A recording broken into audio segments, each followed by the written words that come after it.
As part of our e-Champion series, today we have with us Shri Rajesh Aggarwal, Secretary IT Government of Maharashtra. He is also a winner of Aadhaar Excellence Award for improving public service delivery. Thank you for joining us, sir. Please tell us a bit more about your project.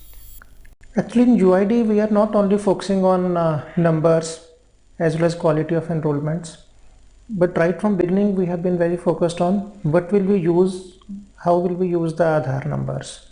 So once the Aadhaars are generated for, let us say, 70-80% people in one district, so how the Aadhaar system will be used for betterment of the citizens, for better government revenues, for deduplicating various databases.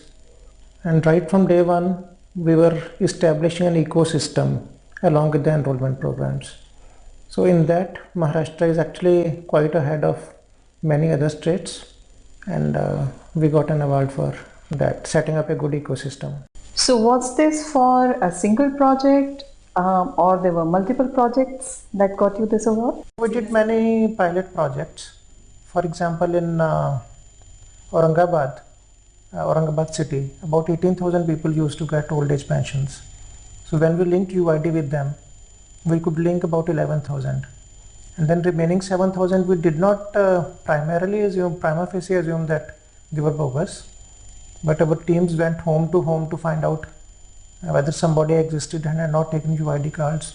So after they were also included in the pension program, still we could save very substantial sum of money.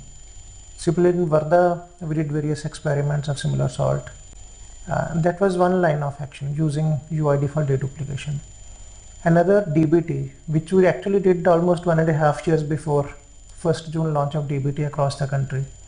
In one Pardha village of Thane District, for 133 beneficiaries, we gave a list to Bank of India, just the beneficiary's name, their UID numbers and 100 rupees amount. So we could push 100 rupees into these 133 accounts using only UID numbers. That was the first experiment in the country where one could push money into UID number without knowing the bank account.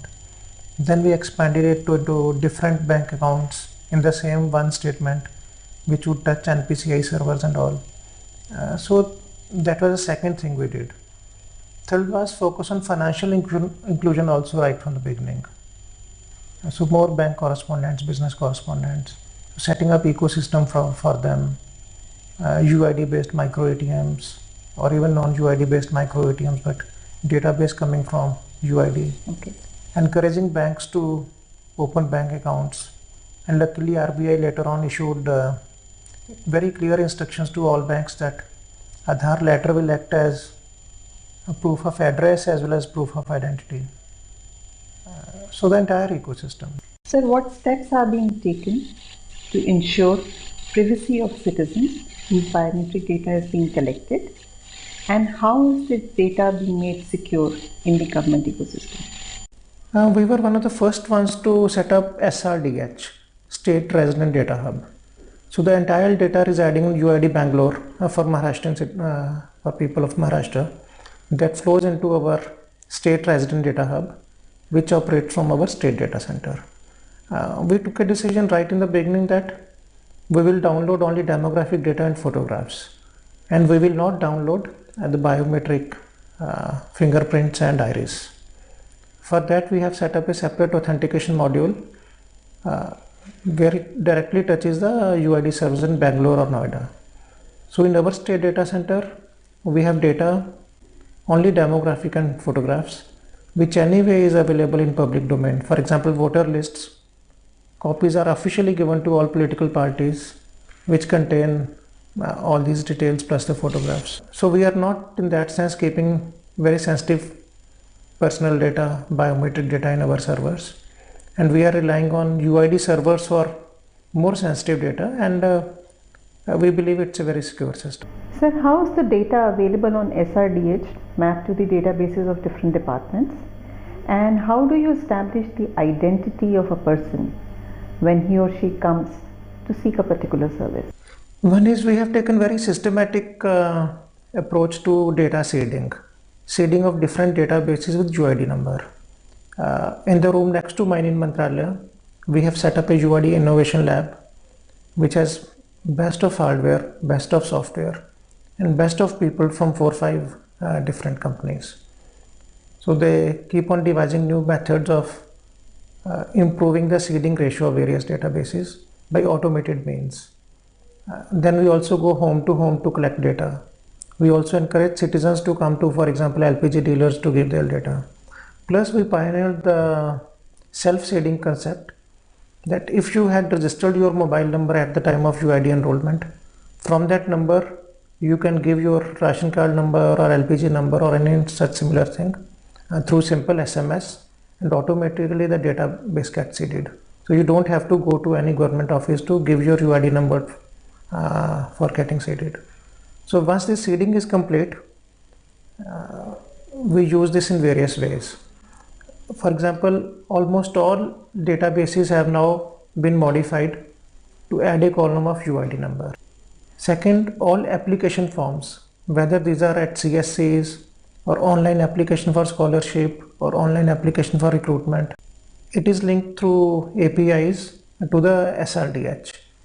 For example, while filling online scholarship application, if a student puts her or his UID number, automatically their name, address, photograph, it comes up. So it saves them hassles. It automatically links UID to the database they are filling. So the details are very accurate. So those are the things.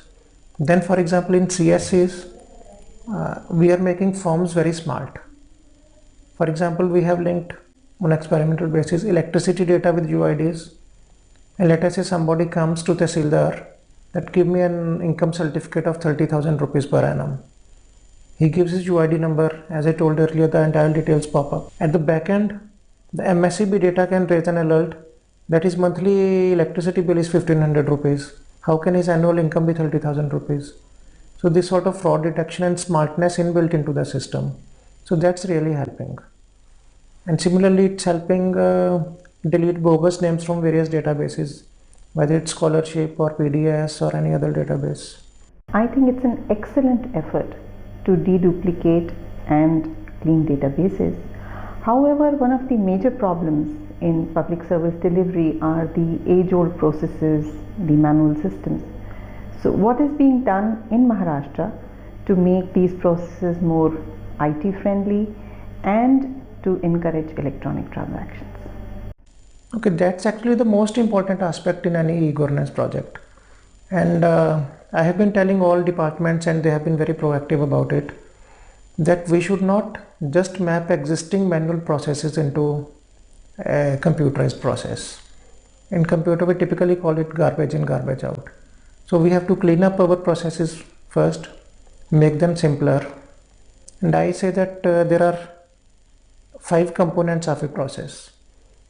For example, one is the application form.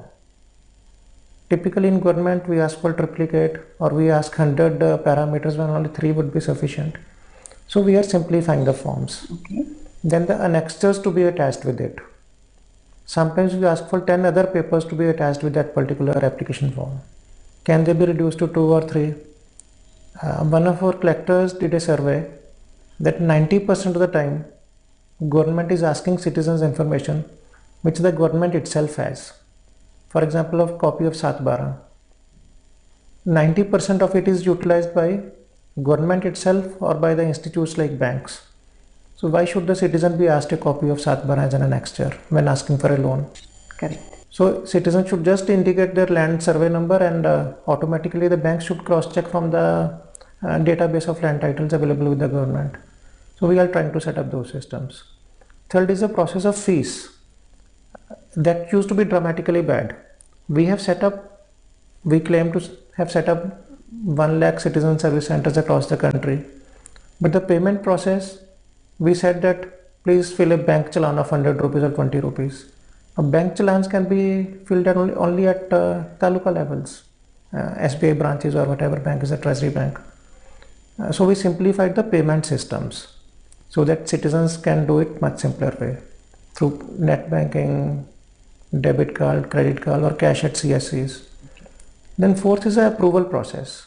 In Maharashtra, actually we have passed a law which says that you will take decisions in 3 or 4 steps. In Marathi we say टप्पे कमी करने, so decision के टप्पे कम करने चाहिए. So we are mapping all those processes, that how does the file move, how does the paper move, can it be tackled by lesser number of people. So all processes are being simplified that way. And finally the output. Citizen must know when the output will be ready. If he comes on 10th, he should be told that okay, your job will be done on 16th, please come on 16th or pick up the paper. Otherwise he will make 10 trips to the office. Next evolution is sending the paper to citizen's home. Now, whether it's passport or whether it's vehicle registration, that smart plastic card, or even UID letter, citizen does not have to run around for it, it automatically reaches your home. Next step is citizen should be able to print it from his home. He should get an SMS or an email that your job is done, so go to this website and print your output. And the ultimate step would be to dematting all the things, just like share market. You don't even print your shares these days. They are just in the server and you trust that yes, I have purchased or bought this share and it's with me or whatever. Right. So ultimately dematerializing everything. So this whole cycle we are trying to simplify, make it very citizen friendly, make it available at CSCs, or best of all make it available online. Citizen does the job online, pays online, and gets a dematted certificate in his email or whatever. Of the 5 stages of evolution of service that you have defined, sir, at what stage is Maharashtra currently? And has Maharashtra attained the final stage, that is of dematting of certificates for any particular service? We started with 16 services which cover 80% of the volumes. In 16 services, we have reached various levels. Now under E-District also the physical movement is being shifted to electronic movement of papers. That's one. Form simplification and extra reduction has happened in most of the cases. Payment system across the board has been simplified. In our electronic payment gateway channels, we received more than 90,000 crores last year, and 97% of our treasury's work is now actually electronic. Remaining 3% also over next 3-4 months it will go electronic. So no checks. The dematting has started happening in a few cases. For example, recently Higher Technical Education Department has told all the universities to basically digitalize previous 10-year certificates and to start giving degrees which are cross-verifiable from the servers. So it's happening. And finally, sir, tell us a bit more about your thoughts of going from electronic transactions to eliminating transactions. I have been speaking about it at quite a number of forums, that while we are moving from manual transactions to electronic transactions, the ultimate aim should be to reduce the number of transactions. I just now talk about the government asking for annexures papers which are already there with the government.